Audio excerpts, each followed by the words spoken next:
1 Coríntios capítulo 2, versículo 9. Quem não estava aqui ontem à noite? Várias pessoas não estavam.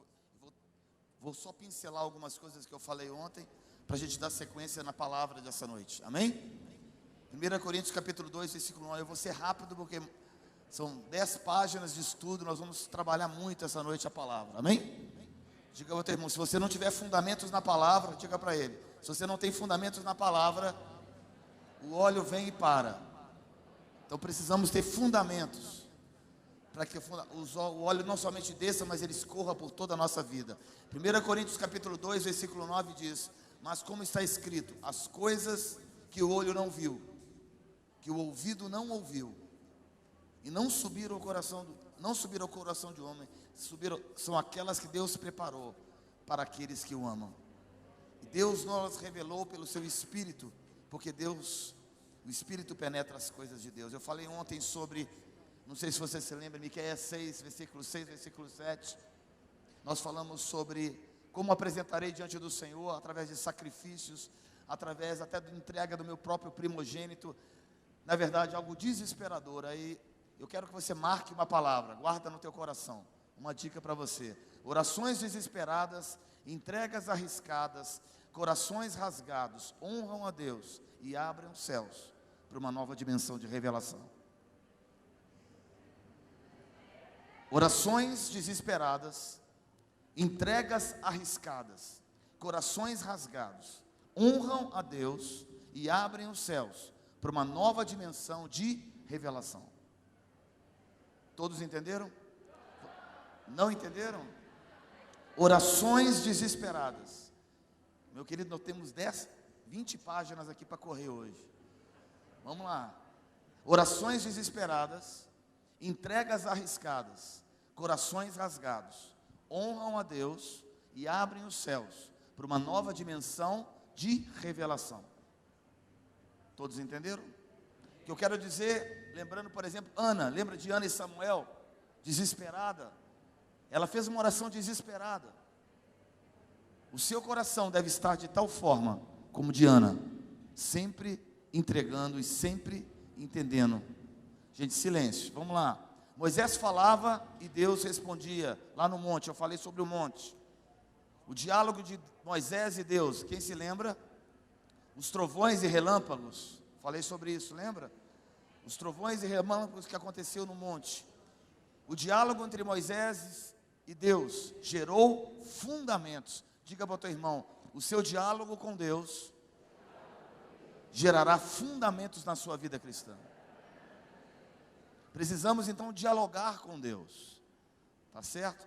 Deus entrega nas nossas mãos chaves, fala comigo, chaves, para mudanças de ambientes. Somos transformadores, diga para o teu irmão, somos transformadores de atmosferas e ambientes, tá? Mas o primeiro ambiente que Deus quer transformar é aqui, ó, dentro de você. Dentro de você. Por quê? Nós vamos entender isso um pouco melhor, que se você prestar atenção, muitas vezes nós pregamos algo que não sentimos, não carregamos. O tempo inteiro Deus está querendo transferir o reino para dentro de você. Todas as vezes que Jesus se aproximava das pessoas, era nada mais, nada menos que uma tentativa de quê? Provocar o reino dentro de uma pessoa. Quer um exemplo?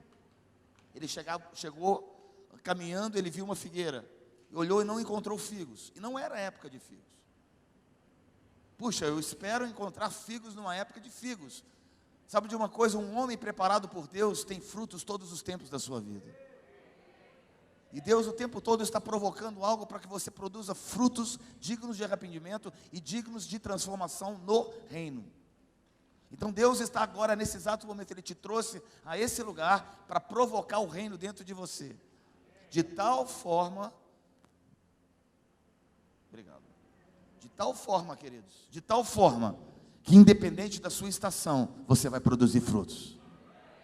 Porque essa é a condição do reino, preste atenção. O reino, ele não apenas se manifesta em ambientes seguros, mas ele também se manifesta em ambientes inóspitos.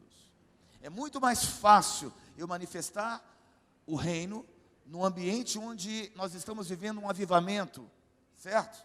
É muito mais fácil nós estarmos aqui vivendo a presença de Deus e manifestando o reino, a glória de Deus fluindo de mim, mas Deus espera de nós que nós manifestemos o reino, provoquemos o reino através de nós em qualquer ambiente que nós pisemos. É por isso que quando Jesus encontrou aquela figueira, ele esperava frutos, porque ele estava dizendo: eu vou gerar algo dentro de você, preste atenção, eu vou criar algo dentro de você, que é tão poderoso, que é capaz, mesmo em ambientes inóspitos, em estações diferentes, você gerará o reino através de você. Então não importa se você está aqui ou no Haiti, Deus espera que você mantenha a chama acesa. Deus espera que você mantenha essa estação, né? Deus espera isso. Quando os trovões e relâmpagos, eu falei sobre isso ontem, se manifestaram com Moisés, ali no Monte Sinai, aparentemente entendemos que Deus estava se manifestando. Mas eu falei sobre um outro monte, o monte onde Jesus morreu naquela cruz, que quebrou mais os corações que os trovões e silêncios, os trovões e relâmpagos. Existem algumas coisas que Deus vai fazer aqui no silêncio do teu coração. Existem frutos da manifestação do reino que serão gerados através de quebrantamento.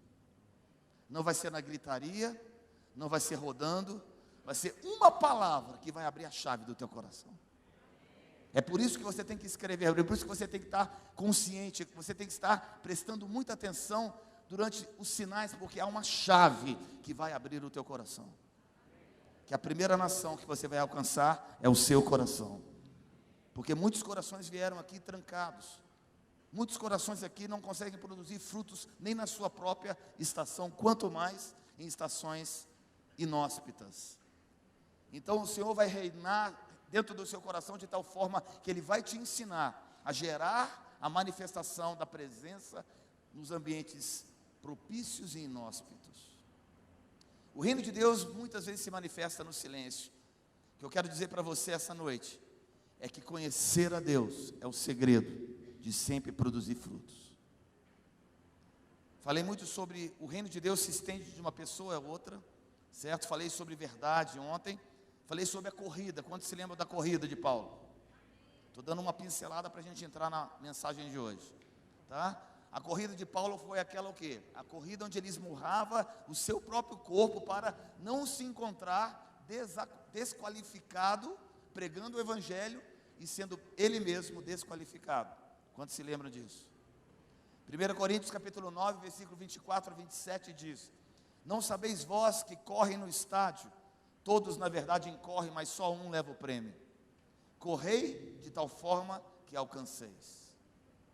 E todo aquele que luta, se abstém, para alcançar uma coroa corruptível. Eu falei de uma corrida que tem início, meio e fim. Quantos se lembram? Uma corrida tem início, meio e fim. Precisamos pedir a Deus uma revelação de qual é a corrida que eu tenho que correr. Todos entenderam isso? E nós vamos falar então sobre o que? Abrir as chaves dentro de nós. Porque a medida da unção, preste atenção, a unção só vai correr em pessoas que conhecem a sua identidade. O nosso chamado, anote aí, está ligado à nossa paixão. Aquilo que você é apaixonado. Te garanto que você vê o Fabiano, você me vê Rafael, vê tantos homens de Deus aqui ministrando no louvor. Queridos, é prazer, é um prazer. Se deixar, a gente fica 10 horas adorando ao Senhor. Porque é ministério, é chamado, é uma vocação, não é um emprego. Vivemos hoje os profissionais da fé, mas Deus está chamando de volta os vocacionados. Deus está chamando aqueles que não vão fazer simplesmente por uma questão de obrigação, mas vão fazer por paixão. Todos entenderam isso? Existem muitos que se anulam nos seus propósitos e identidades, simplesmente porque vivem à sombra da unção do outro. Em todas as corridas, eu estou na mensagem de ontem ainda. Talvez hoje um pouquinho até mais direcionado para você entender melhor. Existem hoje então corridas e concursos. Aliás, todas as corridas e concursos, nós temos regras, fala comigo, regras, condições e prêmios. Regras, condições e prêmios. tá? Se você não cumprir as regras, se você não entender as condições, e se você não buscar um prêmio, você jamais se alinhará com essa corrida. Seremos qualificados ou desqualificados pelo posicionamento. Fala comigo, posicionamento. Você jamais vai permitir que o reino nasça dentro de você, se você não se posicionar nessa corrida. Então eu creio que você veio aqui, durante esses dias, para um posicionamento no reino. Quantos acreditam nisso? Quantos entendem essa palavra? Você veio aqui para se posicionar no reino. Por quê? Porque você quer ser uma figueira que produza frutos a tempo e a fora de tempo. Dentro de você tem que ter vida, todos os instantes da sua vida.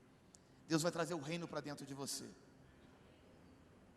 Queridos, eu falei também, se você não se posicionar nessa corrida, simplesmente deixar a corrida viver e acontecer na sua vida naturalmente, sem lutar, naturalmente você vai lutar por propósitos humanos e com pessoas, ao invés de no mundo espiritual. A sua insegurança, fala comigo, insegurança, medo e timidez vai te conduzir a lutar contra os seus irmãos e vai fazer você viver uma vida medíocre no reino de Deus. Existe uma diferença entre sucesso, ser bem-sucedido e relevância. Todos podem ter sucesso. Uma pessoa pode ter sucesso com a sua profissão. Pode ser um bom médico, pode ser um bom engenheiro, pode ser um bom empresário, pode ser um bom cantor, ele tem sucesso. Pode ser bem-sucedido no ministério, certo? Mas relevância é uma carta que Deus escreve no seu coração. É quando Deus escreve uma carta no seu coração. Somos uma carta viva, escrita pelas mãos de Deus. Você quer ter sucesso? Você quer ser bem-sucedido? Ou você quer ser relevante? A grande realidade hoje é que nós vivemos uma luta por imagens. Eu falei também sobre isso. Lutamos para gerar imagens. É muita informação, por isso que eu estou dobrando a classe. Nós lutamos por imagens, o tempo todo nós lutamos para nos tornarmos alguma imagem de referência. E hoje há uma luta por referências. Não sabemos qual imagem seguir. Quando as nossas referências estão distorcidas, fatalmente nos conduzirá a sermos pessoas que não concluem etapas. Começamos algo e não terminamos. Começamos um ministério, agora Deus me deu um chamado para isso. De repente aquilo não deu certo, eu pulo para aquilo.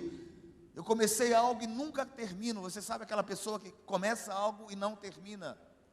Isso é um sintoma de uma pessoa, de uma imagem distorcida. De pessoas que não têm referência. Então Deus está aqui, se você é um tipo dessa pessoa, Deus está aqui para fazer você voltar a ter referências e imagens corretas. Deus está aqui para ligar, acionar, ativar o seu espírito, para que você acenda uma luz e veja o que você precisa ver. Entenderam? Quando as nossas referências estão distorcidas, fatalmente seremos conduzidos a esse tipo de comportamento. Romanos capítulo 2, versículo 14 a 16, né? Datou em ontem. Romanos 2, versículo 14 a 16.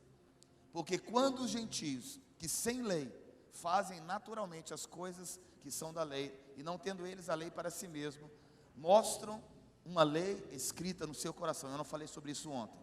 Isso aqui é novo. Eu falei sobre, dentro disso, mas isso aqui eu pulei. Deixa eu te falar uma coisa. Até mesmo as pessoas que não conhecem a Deus, têm uma história com Deus.